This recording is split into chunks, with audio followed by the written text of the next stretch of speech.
أعوذ بالله من الشيطان الرجيم. بسم الله الرحمن الرحيم. الحمد لله رب العالمين، والصلاة والسلام على أشرف الأنبياء والمرسلين، حبيبنا شفيعنا مولانا محمد بن عبد الله وعلى آله وصحبه أجمعين.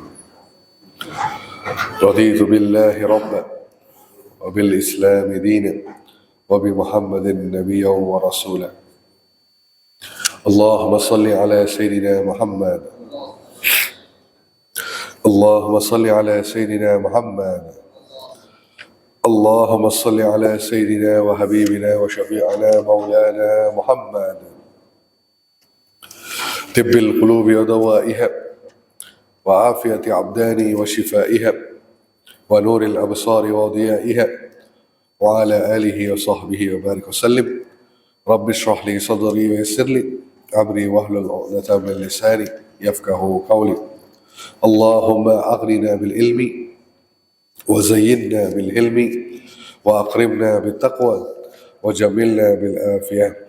Ya Allah, kayakanlah kami dengan ilmu, hiasilah kami dengan sifat yang baik, muliakanlah kami dengan takwa, dan perbaguslah kami dengan sehat walafiat.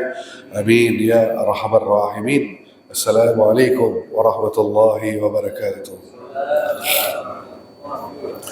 Apa kabar jemaah masjid Fastabiqul Khairat? Mudah-mudahan terus sehat melakukan ketaatan kepada Allah Subhanahu wa taala. Baik, kita lanjutkan pengajian kitab Sirah Nabawiyah karangan Syekh Syafiur Rahman Al-Mubarakfuri.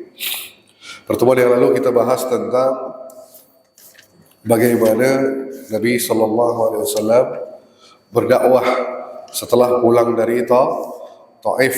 Baginda berdakwah ketika musim haji, mengajak secara khusus kabilah tertentu ataupun individu tertentu untuk masuk Islam. Di antara yang terkenal masuk Islam adalah Abu Zar Al-Ghifari, seorang apa pekerjaannya dulu? Perampok, seorang perampok, tapi telah menerima Islam dan meninggalkan pekerjaannya itu dan menjadi sahabat yang mulia. Nanti kita kenal Abu Zar Al-Ghifari ketika kita bahas nanti Hayatus Sahabat, cerita tentang sahabat. Baik, setelah itu, maka Nabi berjumpa dengan, masih pada tahun keberapa tuh? Masih ingat tahun keberapa? Masih tahun tahun kedua? Dah tahun keberapa dah nih? Nabi berdakwah ke Taif tahun ke? Lupa nih. Tahun ke 10. 10 masih ingat? Lupa nih. Ulang lagi sekali. Tahun ke 10 pamannya wafat bulan Rajab. Terus 3 bulan sesudahnya istrinya wafat, yakni di bulan Ramadan, Khadijah wafat. Bulan Syawal tahun ke-10 Nabi berkahwin, awal Syawal berkahwin dengan istri nomor 2, yakni Saudah binti Zam'ah, seorang janda, anak 5. Tahun ke-10 pada bulan Syawal. Pertengahan Syawal Nabi berdakwah ke Taif. Terus tidak diterima, Nabi pun kembali ke Mekah sampai musim haji Zulkaidah, Zulhijjah tahun ke-10. Tahun ke-10 itulah Nabi berdakwah kepada individu perorangan yang datang musim haji. Dan di tahun ke-10 juga ada kisah yang luar biasa. Kita tahu kisah, semua tahu kisah ini, yakni peristiwa Isra Mi'raj itu terjadi setelah Nabi pulang dari Taif di tahun ke-10. Nanti saya tahan cerita dulu kan, sebab Isra Mi'raj penting, nanti kita bahas. Saya nak bahas yakni pada musim haji Nabi berdakwah. Dan kita lihat pada musim haji tahun ke-11 Maksudnya tahun setelah tahun 10, tahun depan haji, maka ada 6 orang yang dari Taif datang. Tahu apa? Ada berapa orang tadi? 6 orang pemuda dari Taif datang musim haji. Nah, waktu mereka menunaikan datang berziarah ke Mekah, mereka berjumpa dengan Nabi. 6 orang dari bumi Allah Taif, yang Yatrib, ya, di dari Madinah. 6 orang datang nih berjumpa dengan Nabi, ingin masuk Islam. Dari mereka kan saya sebutkan kemarin, mereka sering mendengar daripada orang Yahudi yang tinggal di Madinah, bahawa orang Yahudi berkata, kami sedang tunggu Nabi akhir zaman. Kami sedang tunggu Nabi akhir zaman. Maka bila orang penduduk Madinah, Yatrib dulu ni nama, sebelum ditukar nama Madinah, dari Yatrib ini kata, kita dengar di Mekah ada orang yang mengaku Nabi. Jadi mereka ingin penasaran, ingin lebih tahu lanjut, maka datang berjumpa dengan Rasulullah sallallahu alaihi wasallam. Waktu itu mereka mengatakan, apa kata mereka? Kami pernah mendengar dari sekutu-sekutu kami di kalangan Yahudi Madinah bahawa akan ada seorang nabi dari antara para nabi yang diutus pada masa ini. Ia akan muncul di bumi Arab dan mereka, yakni orang Yahudi, akan mengikutinya. Jadi ini kepercayaan orang. Kenapa orang Yahudi ada di Madinah? Tempatnya mereka di mana? Seharusnya di Palestina. Kenapa ada di Madinah penduduk Yahudi? Yes, sebab mereka lihat dalam Taurat bahawa Nabi akhir zaman akan muncul di bumi Arab, di tanah Arab. Maka mereka berpindah dari Palestina, semua berhijrah. Sebahagian berhijrah ke Yatrib, di Madinah mereka tinggal. Sebab mereka lihat lokasi itu tempat akan munculnya Nabi akhir zaman, yakni dikelilingi 2 bukit. Kan kita tahu Bukit Uhud ada dikelilingi 2 bukit tempat itu. Maka mereka kata, oh, Madinah inilah mungkin tempatnya bahawa akan muncul Nabi akhir zaman. Tapi mereka tersalah. Apa tersalahnya? Ya, lokasi betul. Lokasi semua betul. Apa salahnya? Yes, mereka menyangka akan muncul Nabi dari kalangan Bani Israel yang berhijrah itu. Boleh faham ni? Jadi mereka sangka, oh, dari kalangan kita nanti ni akan ada Nabi yang terakhir akan dihantar oleh Allah. Tapi di situ semua salah. Allah pilih Nabi terakhir di kalangan orang Arab keturunan Ismail alaihi salam. Jelas? Maka itu cerita kenapa di Madinah ada orang Yahudi. Baik. Jadi orang-orang penduduk asli Madinah yang ini disebut sebagai Aus dan Khazraj, 2 bani yang sering berperang. Apa? Sering berperang, tak ada damai. Ratusan tahun ni perang terus. Tak ada perdamaian antara penduduk Madinah asli ni, antara Aus dan Khazraj. Jadi pemuda ini datang bila dengar ada Nabi yang terakhir, datang berjumpa dengan Rasulullah sallallahu alaihi wasallam, dan Nabi pun menyampaikan tentang Islam. Dan mereka kata, ya Rasulullah, kami janji nanti tahun depan, maksudnya tahun ke berapa? Tahun ke 12 Hijriah. Tahun ke 12 Hijriah kami akan bawa lebih ramai orang untuk masuk Islam. Jadi ini disebut sebagai perjanjian Bait Aqabah yang pertama. Perjanjian Aqabah. Kenapa Aqabah? Tempat mereka berjanji itu di tempat yang bernama Aqabah, tak jauh daripada Arafah, tak salah saya. Okey. Tahun ke-12, pada tahun berikutnya, seperti janji mereka sebelumnya 6 orang itu, maka mereka berjanji menyampaikan risalah kepada orang Madinah.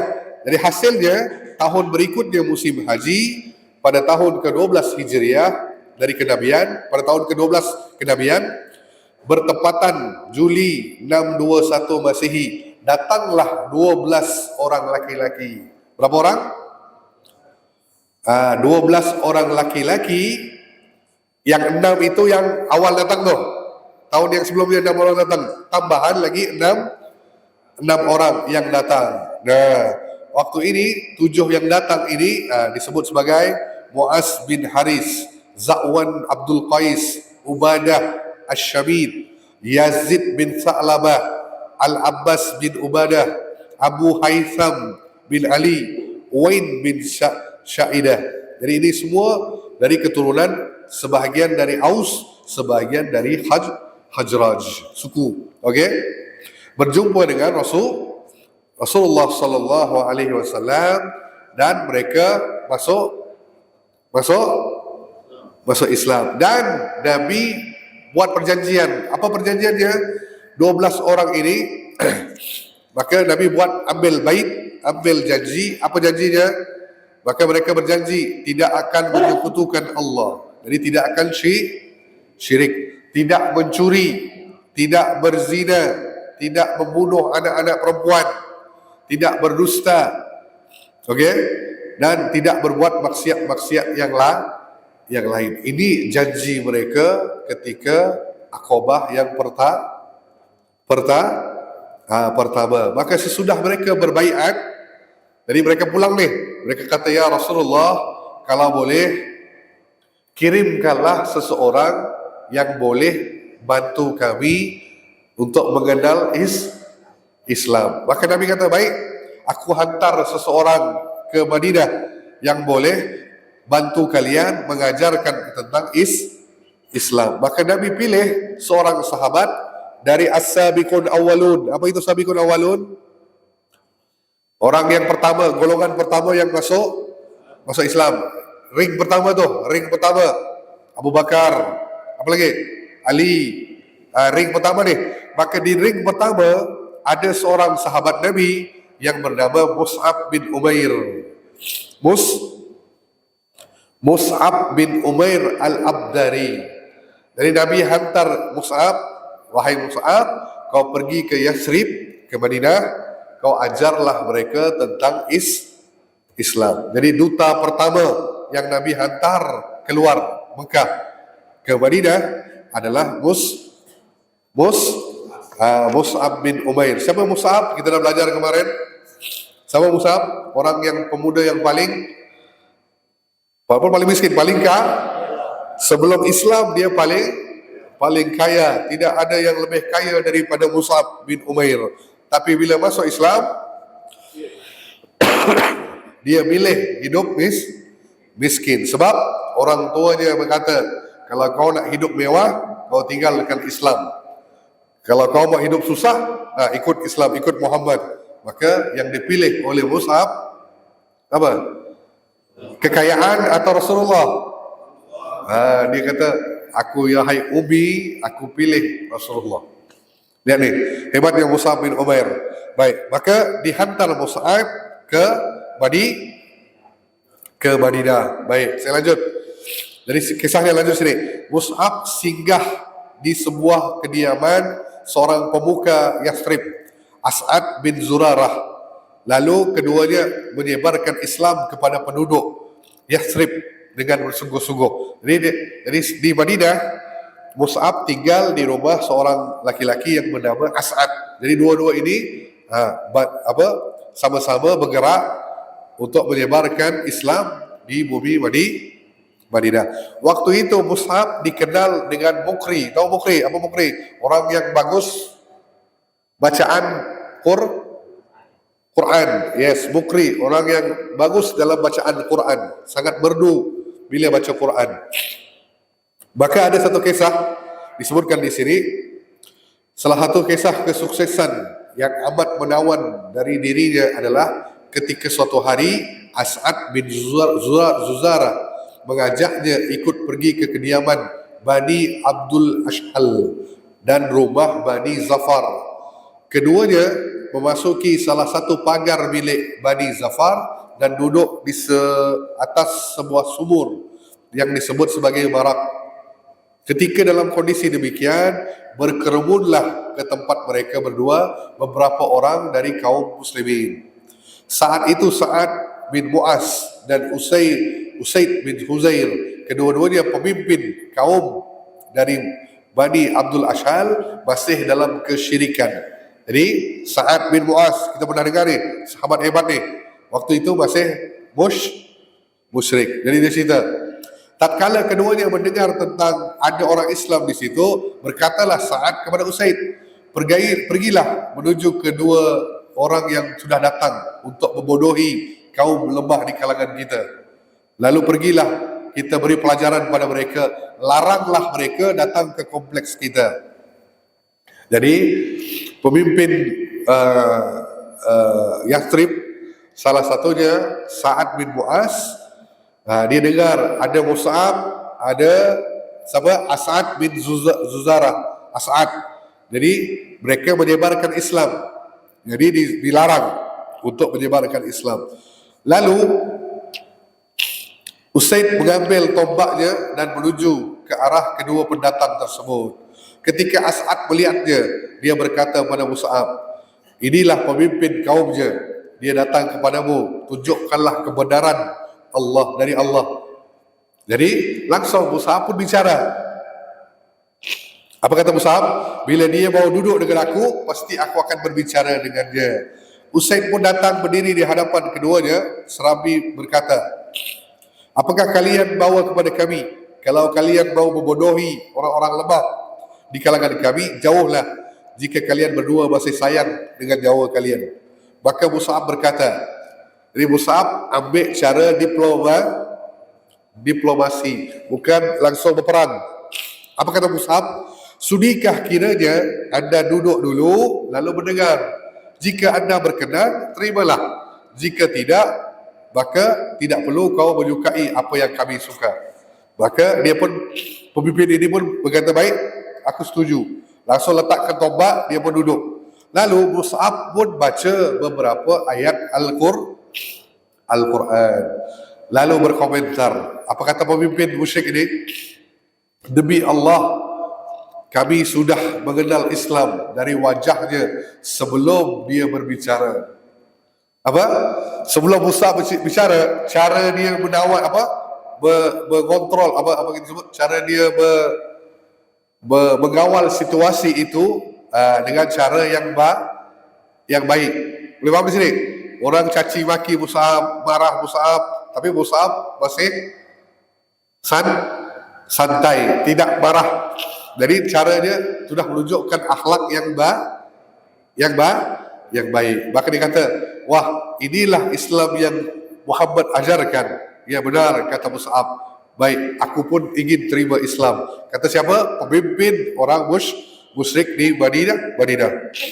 Maka apa kata Mus'ab?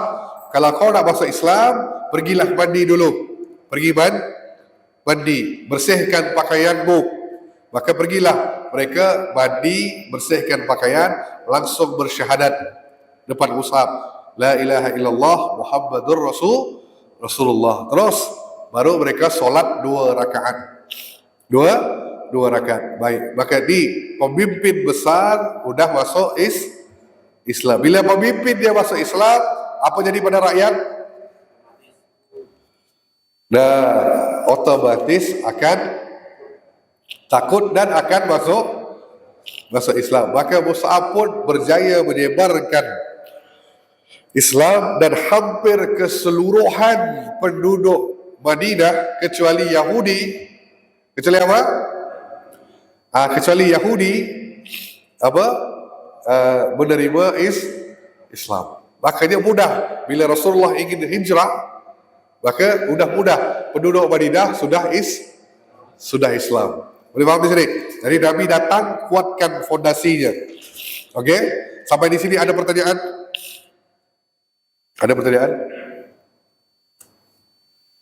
Dah pegang janggut, dah fikir dah. Mau tanya apa? Apa dia?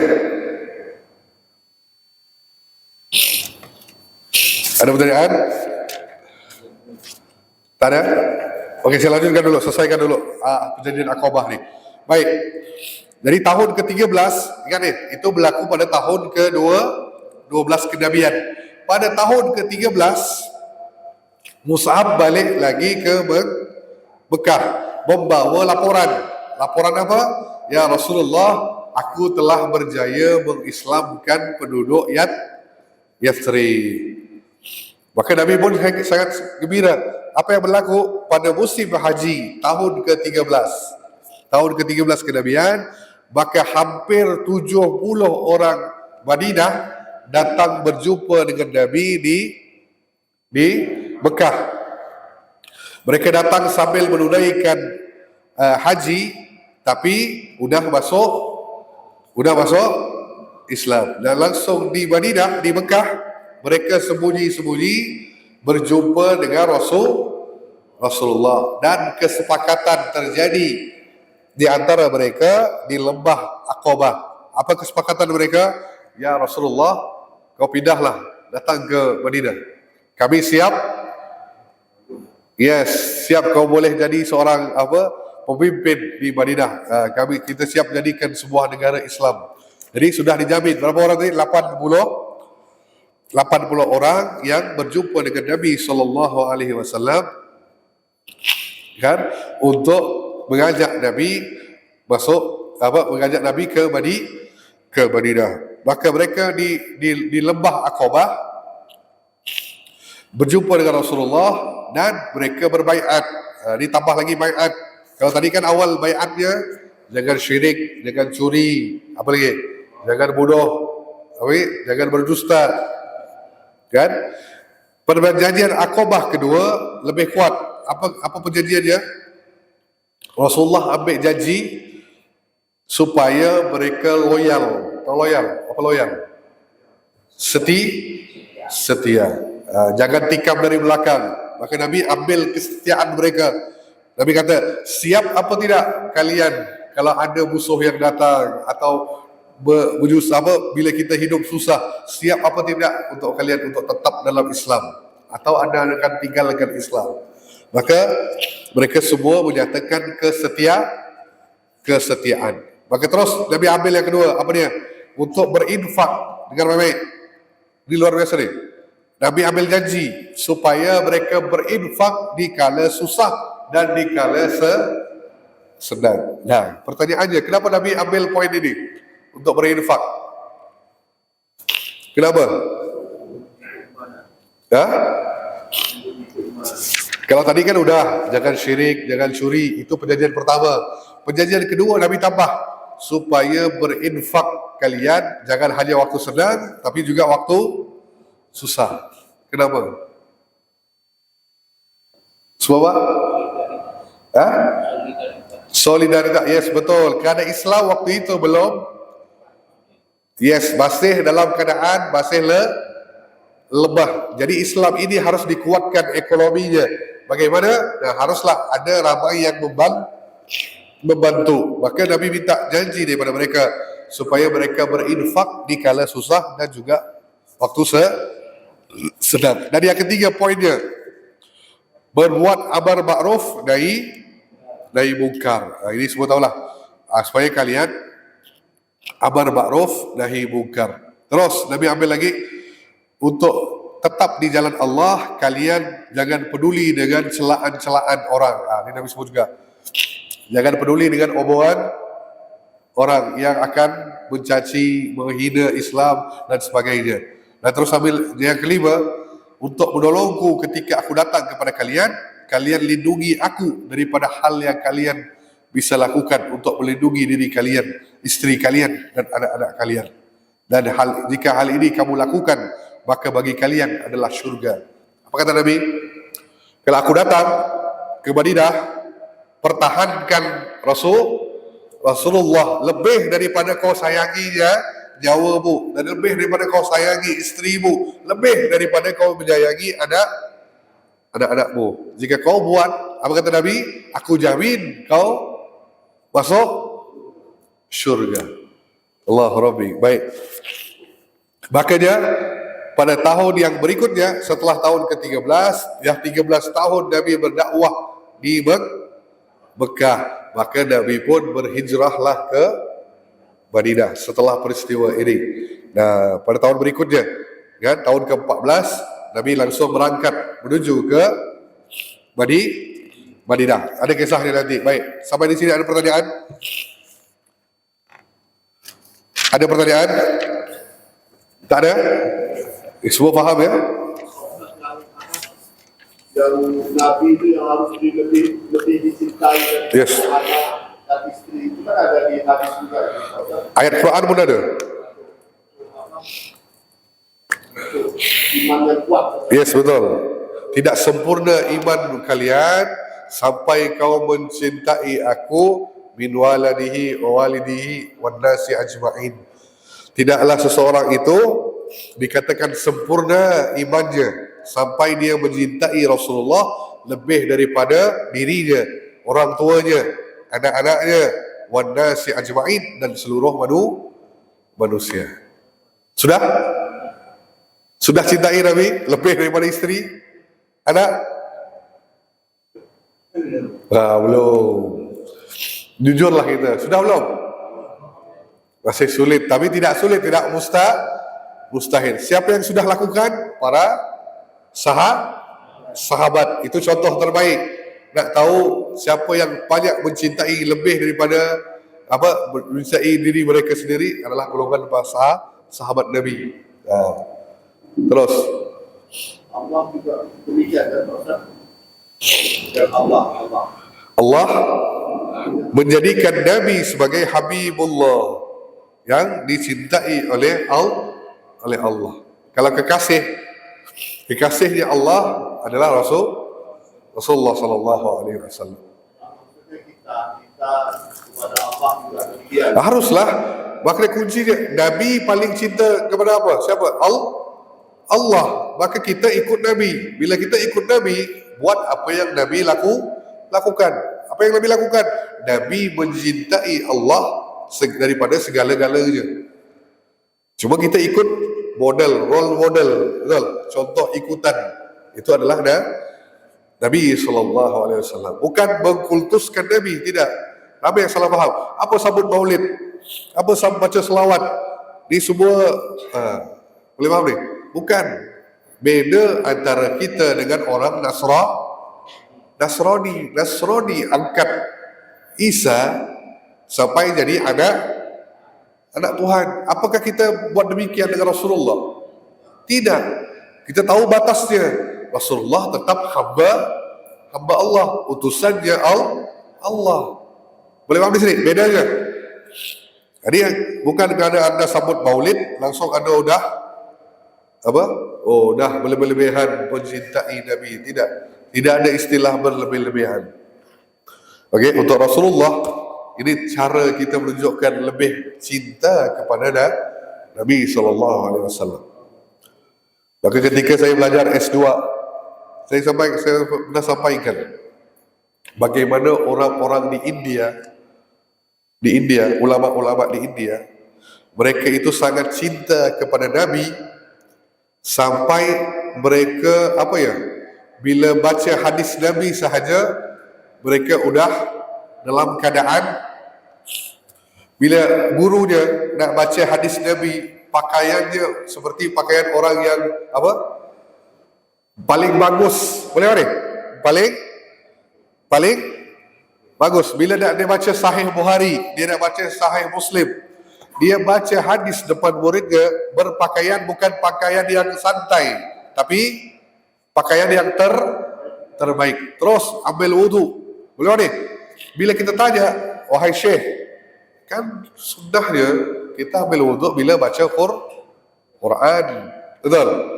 Boleh ni? Baca Quran harus dalam keadaan bersih, hadap kiblat. Tapi kenapa engkau melakukan yang sama dengan hadis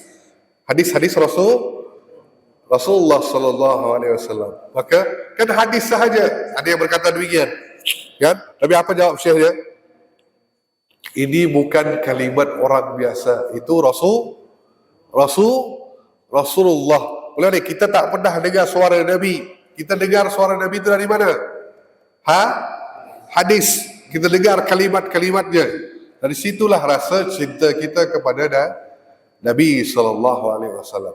Maka yang luar biasa ketika mereka demam, sakit, demam sakit, bila berada di rumah sakit, kan kalau kita kan pergi baca Yasin, betul? Nabi sallallahu alaihi wasallam dari A sampai Z, anda kenal semuanya tentang Nabi. Sudah ke belum?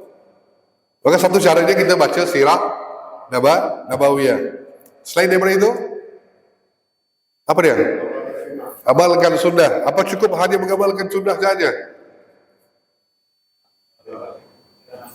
Ha? Yes. Itu semua yang anda lakukan. Jadi yang pertama, cara untuk merasakan kita cinta Nabi SAW, pertama kenal Nabi dulu. Gimana kenal Nabi? Baca sirah. Ini penting. Sejarah, harus kenal Nabi. Maka sering saya tanya, ayah Nabi nama? Abdullah. Mak Nabi? Ibu-ibu Nabi? Aminah. Okey. Paman Nabi? Abu Talib, Hamzah. Okey. Datuk Nabi? Abdul Muttalib. Okey. Nenek Nabi? Nenek Nabi? Bingung semua. Kan? Maksudnya belum cinta. Maksudnya anda harus kenal siapa Nabi SAW. Semuanya. Siapa nama nenek Nabi? Fatimah binti Amr.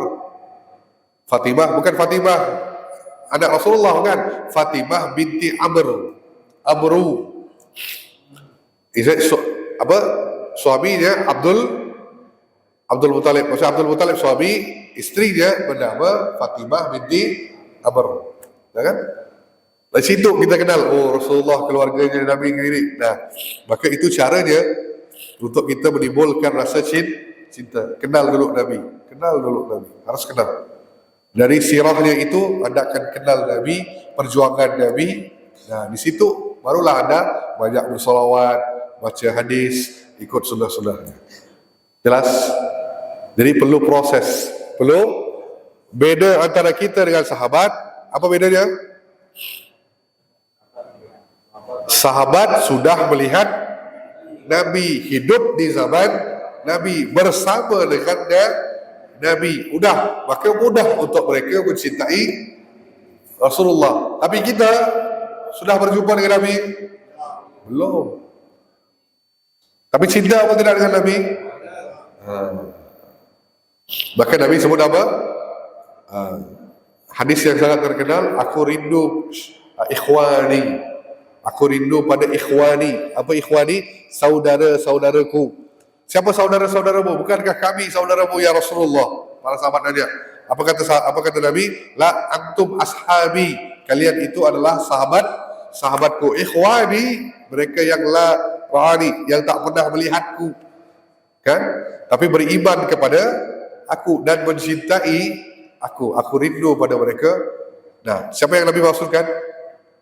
Kita lah, umat yang tidak pernah melihat Nabi SAW. Tapi belum tentu juga kita hidup di zaman Nabi akan beriman dengan Nabi. Betul? Takut jadi macam Abu Jahal, Abu Lahab, betul? Ada yang kata, oh kalau aku hidup di zaman Rasulullah pasti aku dah ikut Nabi. Bohong. Belum tentu. Belum tentu. Islam datang asing, nanti di akhir zaman Islam pun akan dengan asing juga. Betul Pak?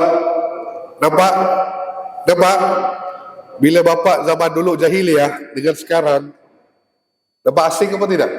Dengan teman-teman bapak, nampak asing? So alim dah kau ni sekarang ya. Dulu sama-sama kita dangdutan, dulu sama-sama kita diskotek. Betul? Nampak asing apa tidak sekarang? Yes. Itu Islam. Bila bapak berpegang pada Al-Quran Sunnah, orang akan lihat kita asing. Bapak pakai gamis, pakai ini, cuma jalan. Nampak asing? Asing. Orang akan nampak kita apa? Yes, berpegang bara api di akhir zaman. Sama ada bara api itu menghancurkan tanganmu atau kau melepaskan bara api. Apa melepaskan bara api? Melepaskan Islam. Jangan sampai lepaskan Islam. Tetap bertahan. Tak apa sampai kita hancur. Kalau kita hancur, tetap matinya syahid. Husnul, Pak Husnul ada? Tak ada Pak Husnul. Okey, baik. Ada pertanyaan lain? Jelas? Okey, jelas? Udah itu sahaja. Kita sambung lagi minggu depan tentang Isra wal Mi'raj. Wabillahi taufiq wal hidayah. Wassalamualaikum warahmatullahi wabarakatuh. Subhanallah wa bihamdika asyhadu an la ilaha illa anta astaghfiruka wa atubu ilaik.